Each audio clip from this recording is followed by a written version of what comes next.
इसरो अब अपने सूर्य मिशन के साथ हाजिर है।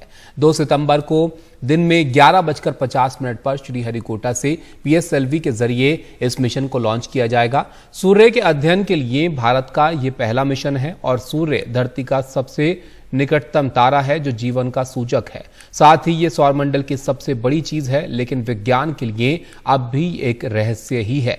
इस मिशन को विस्तार से समझा रहे हैं हमारे सहयोगी पल्लव बाकला।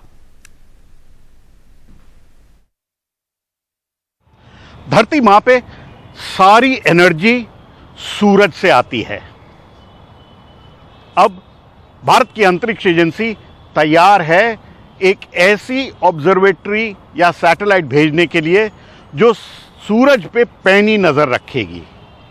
इस सैटेलाइट का नाम है आदित्य L1 और भारत के श्रीहरिकोटा से पोलर सैटेलाइट लॉन्च व्हीकल द्वारा इस सैटेलाइट को अंतरिक्ष में भेजा जाएगा। मैं यहां खड़ा हूं एक सन डायल पे। सन डायल ऐसा इंस्ट्रूमेंट होता है जिससे कि समय पता लग सकता है जब सूरज निकला हो और सूरज की परछाई से। धरती पे हमारी और आपकी जिंदगी सूरज से पूरी तरह जुड़ी हुई है। सवेरे से लेकर शाम तक कहीं ना कहीं सूरज पूरी तरह से हमारी जिंदगी को गवर्न करता है। लेकिन सूरज के बारे में हमको पता बहुत कम है। दिखता जरूर है, बड़ा बहुत है और जीवनदायिनी है, लेकिन हमें उसकी समझ कम है। भारत का आदित्य L1 सैटेलाइट उसी सूरज की मिस्ट्रीज को रिजॉल्व करने के लिए भेजा जा रहा है। श्रीहरिकोटा से पोलर सैटेलाइट लॉन्च व्हीकल से जब इसको प्रक्षेपित किया जाएगा, फिर यह धरती के कई चक्कर काटेगा और धीमे धीमे करके इसकी इलिप्टिकल ऑर्बिट या कक्षा बढ़ाई जाएगी। फिर अंततः इसको सूरज की तरफ भेजा जाएगा। सूरज 4.5 बिलियन साल पुराना है और धरती से 150 मिलियन किलोमीटर दूर है। क्योंकि सूरज के पास कोई सैटेलाइट जा नहीं सकता, वो जल के ध्वस्त हो जाएगा, तो भारत के आदित्य L1 सैटेलाइट को धरती से 1.5 मिलियन किलोमीटर दूर पे रखा जाएगा। एक बार जब प्रक्षेपित करने के बाद इसको सूरज की तरफ भेज दिया जाएगा, तो इसको एक 1.5 मिलियन किलोमीटर दूर एक हेलो ऑर्बिट में इसको वहां रखा जाएगा, जहां से ये सूरज पे पैनी नजर रखेगा। आदित्य L1 सैटेलाइट एक साइंटिफिक मिशन है और इसका मकसद है सूरज के बारे में और जानकारी इकट्ठी करना।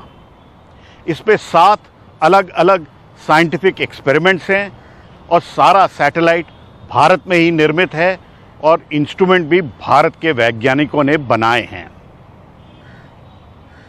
एक बड़ा मकसद आदित्य L1 का ये भी है, ये पता करना कि सूरज क्यों कभी कभी बहुत गुस्सा होता है, और जब वो गुस्सा होता है तो सूरज से सोलर स्टॉर्म निकलते हैं, और कभी कभी अगर वो सोलर स्टॉर्म या प्लाज्मा या एनर्जेटिक पार्टिकल अगर धरती की तरफ आ जाएं, तो अंतरिक्ष में जो सैटेलाइट होते हैं वो ध्वस्त हो जाते हैं और धरती पे जो पूरा पावर का और इलेक्ट्रॉनिक का सिस्टम होता है उसमें भी इफेक्ट पड़ जाता है। तो आदित्य L1 सैटेलाइट का ये भी मकसद होगा कि जब वो सूरज पे पैनी नज़र रखेगा तब पता कर पाए कि कब सूरज में उस तरह के स्टॉर्म निकलने वाले हैं या कब सूरज इतना गुस्सा होने वाला है कि वहाँ से ऐसी किरणें भेजे जिससे कि भारत के सैटेलाइट ध्वस्त हो जाएं। इस वक्त भारत के पास 50 से ज़्यादा अंतरिक्ष में सैटेलाइट हैं, जिनको अगर आंका जाए तो 50,000 करोड़ रुपए से ज़्यादा की लागत है। इनको कहीं ना कहीं भारत को बचाना बहुत ज़रूरी है और आदित्य L1 सैटेलाइट इसमें भी मदद करेगा, क्योंकि सोलर स्टॉर्म की फोरकास्टिंग और सोलर स्टॉर्म किस तरह से कहाँ जा रहा है उसकी पता कर पाएगा और भारत के वैज्ञानिकों को बता पाएगा।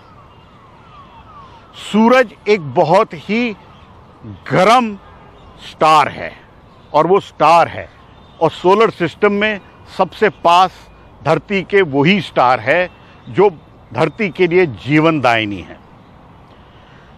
तो इस स्टार को समझना बहुत ज़रूरी है, इस सितारे को समझना भारत के लिए, भारत के वैज्ञानिकों के लिए बहुत ज़रूरी है। तो आदित्य L1 सैटेलाइट श्रीहरिकोटा से जाके 1.5 मिलियन किलोमीटर दूर धरती और सूरज के बीच में एक हेलो ऑर्बिट में रुकेगा और वहाँ से चांद पे सूरज पे कंटिन्यूअस नज़र रखेगा और भारत के वैज्ञानिकों को डेटा देगा। सूरज को समझना बहुत ज़रूरी है क्योंकि सूरज हमारा अपना स्टार है और सारी ज़िंदगी सूरज के बगल आती जाती रहती है। भारत ने हाल में चंद्रयान 3 से चांद की सतह पे सक्सेसफुल सॉफ्ट लैंडिंग की और साउथ पोल के करीब ऐसे सॉफ्ट लैंड करने वाला भारत पहला देश बना। उसी चंद्रयान 3 सक्सेस के कुछ ही दिन बाद अब आदित्य L1 मिशन सूरज, आदित्य या भास्कर को समझने के लिए, उसकी मिस्ट्रीज रिजॉल्व करने के लिए धरती से और सूरज के बीच में भेजा जाएगा। ये जटिल काम है, लेकिन भारत के वैज्ञानिकों ने इससे पहले चांद पे भेजे हैं अपने सैटेलाइट, मंगल ग्रह पे भेजे हैं और एक एस्ट्रोसैट था जिससे कि एस्ट्रोनॉमी की स्टडीज़ की गई। और अब ये आदित्य L1 सैटेलाइट सूरज के बारे में जानकारी देगा। कहा जा सकता है भारत कहीं ना कहीं बिल्कुल सितारों के करीब जाने की कोशिश कर रहा है, जिससे हम ज़्यादा से ज़्यादा समझ सकें सोलर सिस्टम के बारे में, धरती के बारे में, सूरज के बारे में और चांद के बारे में। नई दिल्ली से NDTV इंडिया के लिए पल्लव बागला।